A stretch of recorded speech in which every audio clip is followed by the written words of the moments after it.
So guys, I want to review the South Park episode, Cartman Joins Nambla. And this is definitely like an example of what early South Park was like, where they had a bunch of controversial episodes and they were also doing a bunch of taboo jokes and talking about taboo subject matter. Like they were really just trying to find their footing. So there's two stories in this episode. So there's the A plot and the B plot. So the A plot is that Cartman doesn't like Stan and Kyle because because he feels like he's very like they're very immature. So he joins Nambla and he tries to find older friends. So what happens is that he goes online and he says that he's a young boy really. And what happens is that there's a bunch of men that pick him that ask him to go on dates. And that's also very true about like when this episode was made in the late '90s, where AOL and online chats were new. So obviously, children were exposed to more dangerous situations where they could meet sexual predators, and there were also situations where there were people above the age of 18 meeting predators as well. So this is satirizing it, and then also another aspect of this is clearly, Cartman, Kyle, Stan, and Kenny are latchkey children, meaning that their parents are not really involved in their lives. Their parents are more so workers and providers, so they're not there because honestly, you look at these situations Cartman puts himself into. If he is in a situation where he's dating an adult or he's online, obviously his mother should kind of be like, talking to him about it or be like, okay, who you're talking to. And then the next thing is that, obviously if people are being arrested, Cartman would be forced to give a statement and his mom would be there. So it is kind of like, if you think about those aspects, you kind of wonder, how good of a parent Leanne is. And then later on in the episode, he meets Mephisto. And Mephisto says, I'm part of an organization called Nambla, the National Marlon Brando lookalike. Cartman doesn't get that, but at the end of the episode, Cartman has a wake-up call after he and his friends get invited to a convention that they're all with adults that are not looking for friends in children. They're looking for sexual partners in children. And there's a couple of things about this that, once again, as I said, it's really to reiterate the fact that these kids don't have parental figures, kind of like saying, like, where the hell are you going? The next thing is also just how in human psychology, sometimes children want to do adult things or want to just be a little bit older. So sometimes they may do something like hang out with older people, or they may hang out with bad people, and they may not realize the consequences, and they're also very naive. So it leads to situations where they're taken advantage of. And I also think that it was definitely made out of dark comedy, but I also think that, obviously when the pedophiles are talking about, what they like about Butters having silky skin, or how Timmy is how Timmy is like this sexy child or whatever. Like, I know it's meant to make everybody laugh because it's outrageous, but it's also kind of really talking about like the really sick mindset that these people have. And I think the overall message that, as Stan and Kyle are saying, is that we tolerate acceptance of LGBTQ and other things like that, but obviously, any type of organization that believes in a sexual orientation or philosophy of having sex with children is, fuck you. Because obviously that should never be allowed for a couple of reasons. Like, obviously the first one is that, it's considered predatory, and then the next thing is that obviously it psychologically damages a child, and then obviously puts a child in a situation where they can be easily taken advantage of. And then also, children learn and develop. So if they were consensual with that and they go on in life, they'll regret what they've done. A great example is Lolita, like the 1960s Stanley Kubrick film. You really listen to the dialogue, it really is a 14-year-old teenager having sex with two older men and kind of liking that she has power over them.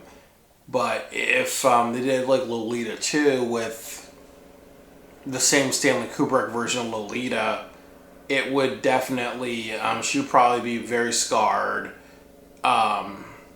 from the fact that even though she had sex to feel powerful and control these two men, that she looks back at it and regrets it. And there's many times I believe in psychology where there are older women that, there are women that grow out of teenage years who have sex with different people and or do prostitution or do other things like that. And then when they get older, like, I can't believe I did that, even if I wanted a quick buck or whatever.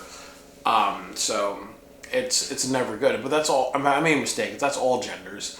I remember watching the movie last summer, and it was really interesting because all the characters either have abusive parents or they had parents that sexually harassed them or they lost parents. So I think it was like Cindy or Sandy in that movie where she was talking about like how her stepfather grabbed her ass or something like that. And back a couple of decades ago, that was not considered a big deal. But nowadays, people know that you got to talk to you got to talk to an adult about that and just get that person in jail. But I also think that's another thing when you look at these older episodes of South Park, they're made at a very different time. Like, obviously, when horrible things like these kids that were in a situation where they could have potentially been sexually assaulted happened, if that happened in the 90s, it would be very shocking. But more than likely, their parents would just tell them to suck it up and move on or ground them or whatever. But nowadays, they put those kids in therapy and have more of a conversation about how that's really serious. But back then, that it would probably be seen as these kids being dumbasses instead of just saying, okay, well, we got to just retrain them and also see where they are psychologically with what they've been through. So like this episode's definitely it's very intense because I really know the 90s very well, so it's just because I lived through it, about like how this episode could have been very controversial. And then the next part of this is the B plot with Kenny's dad, and Kenny's mom and dad like wanted to have another kid. So Cartman first of all talks about how that's selfish and bad because obviously when family has extra children and they can't afford to have kids, they get more welfare money and all that. So it shows how irresponsible that his parents are. And then it's kind of played as a bunch of taboo jokes. Like the first taboo joke is that Kenny puts a bunch of like abortion pills in a cocktail, and then his dad drinks it. So it's controversial to see a kid trying to poison his parents, trying to force an abortion on his mom. And then the other part of it is that his dad's is shitting himself. He has very bad nosebleeds, and he's vomiting and other things like that. So it's kind of like just transgressive humor because of all that, just showing of showing of vomit, blood, and then just the gesture of him defecating. And then the next part of it is they do the John Denver experience. John Denver was a musician that died in a plane crash. So South Park did an amusement park ride joke about his death, really. And I know like they got a lot of attention because of that. Like just saying it's too far. It's like one of the worst shows on television because they did that. So it kind of like it's those things too. Like I think as South Park's philosophy goes, we can make fun of everything if one of it's okay, then it's not okay for all of us. It has to all be okay or else it's not okay. So, it's definitely, I didn't really like the joke because I do think it's really mean-spirited when somebody loses their life. If it's a bad person losing their life, like Adolf Hitler or whatever, I don't feel bad. But if it's somebody like John Denver, a musician, mocking his death is definitely, it's dark comedy, but it's definitely hitting below the belt, really. And then at the end of the episode, it's revealed that what happens is that Kenny's mom consistently gets pregnant, and how the cycle works is that when Kenny dies, the baby is born. A new Kenny is born. So they kind of revealed that it's kind of like 50 something times, and I think the reason why they say that is maybe, I'm not sure this was this was not first season. This probably was either second or third season. So it probably was a fourth wall joke saying, well, South Park has been on so long and they still can make these controversial episodes. Or it may be a joke about the Kill Kenny gag, because I know some people may say it's getting old, so this is a way of saying, oh, well, you've seen it like 52, 53 times, and we get it, that's annoying, but it's still going to happen, so... definitely interesting episode, but I definitely think it's a really cerebral run, but I really think that the main intention of this episode is really just to talk about the dangers of meeting people online,